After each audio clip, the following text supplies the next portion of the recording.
I just want to give a brief overview of a newly approved class of drugs in non-Hodgkin lymphoma, the bispecific antibodies, and do my best to sort of attempt to sort of illustrate sort of the promise we think they would have for patients with malignant lymphoma and sort of things that patients who actually receive these treatments should expect as they receive the drugs that have FDA approval. So this is my mandatory disclosure slides. This is what we'll go over. And then I'll start it off with a very interesting cartoon that I hope will help understand when we speak about bispecific antibodies. It really is involving the patient's immune system, as you see to the left with the cytotoxic T cell. And then when patients with lymphoma, again, the B cell should indicate the cancer cell in this situation.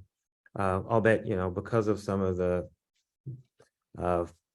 non-specificity of the treatment, it will actually attack normal B cells as well. But as you see, the antibody itself in the middle, which binds the T cell and the B cell together, and then thereafter, the T cell releases cytotoxic granules and will cause the death of the malignant B cell in this situation to induce clinical activity. So I didn't think there was a better way to sort of illustrate when we talk about what bispecific antibodies do.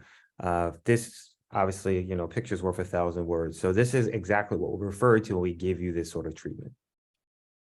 So in the most part, there are 4 bispecific antibodies that probably are most advanced in clinical development, 3 of which have FDA approval. Mosunetuzumab is approved in patients with follicular lymphoma. Glofitamab and Epcoritamab are both approved in patients with diffuse large B-cell lymphoma. And then odronextamab has data in both diseases, but does not yet have an FDA approval. So with Epcoritamab, it was approved based on the EPCOR NHL-1 study. And this slide here is really just to illustrate when a patient gets this treatment, sort of what you would expect as far as the treatment. So all of these drugs are given in what we call step-up dosing initially, and that's to reduce the risk of side effects. So the 2 main side effects that we worry about are one called cytokine release syndrome, or CRS. The other is immune cell effective neurological syndrome, or what we call ICANS. There are other side effects that we see with these class of drugs, such as fever, infection, et cetera, but those 2 are the main ones that most people come to mind when they talk about this class of treatment. So Epcoritamab, when its step-up dosing is given weekly, so it starts off with a very tiny dose of 0.16 milligrams, then goes to 0.8 milligrams, and then thereafter to the full dose, which is 48 milligrams. Once you reach the 48 milligram dose, the treatment is still given weekly for the first 3 cycles.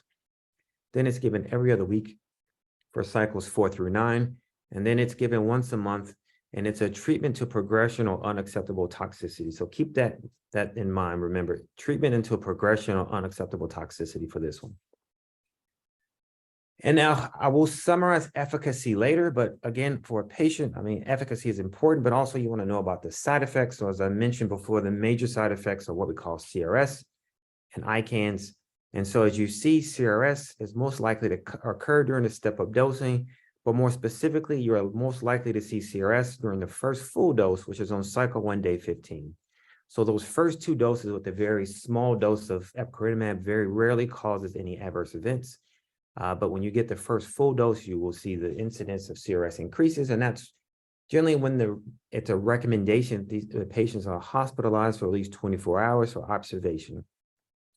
Because Epcoritamab is given in a subcutaneous dosing, so sort of if it's injection under the skin like insulin, and it's not given through an IV, it is a slower absorption, so the incidence of CRS can linger a bit longer, but the observation period is only for 24 hours. So you get the injection, and then you're admitted for 1 day to be observed, and then you're able to go home. Concurrently, during step-up dosing, so cycle 1, day 1, cycle 1, day 8, cycle 1, day 15, and cycle 1, day 22, patients are concurrently given 4 days of prednisone, which is a corticosteroid, usually at a dose of 100 milligrams, or you can get Decadron at 16 milligrams for the 4 days. That's also as a way of preventing CRS in these patient population. After cycle 1, day 15, no hospitalizations are required, and after cycle 1, day 22, you are not required to continue to give high-dose steroids in these patients unless you deem it necessary. So also to the left, you'll see the median onset of when CRS happens. This is more so information for the physician as again, the patient in this situation will be admitted to the hospital and observed. But the more encouraging thing is after cycle 1, day 15, the incidence of CRS is much, much less. And ideally, patients should be able to tolerate these injections without any other significant concern for CRS or ICANS. And then we typically worry about other side effects that may happen, such as infection, etc.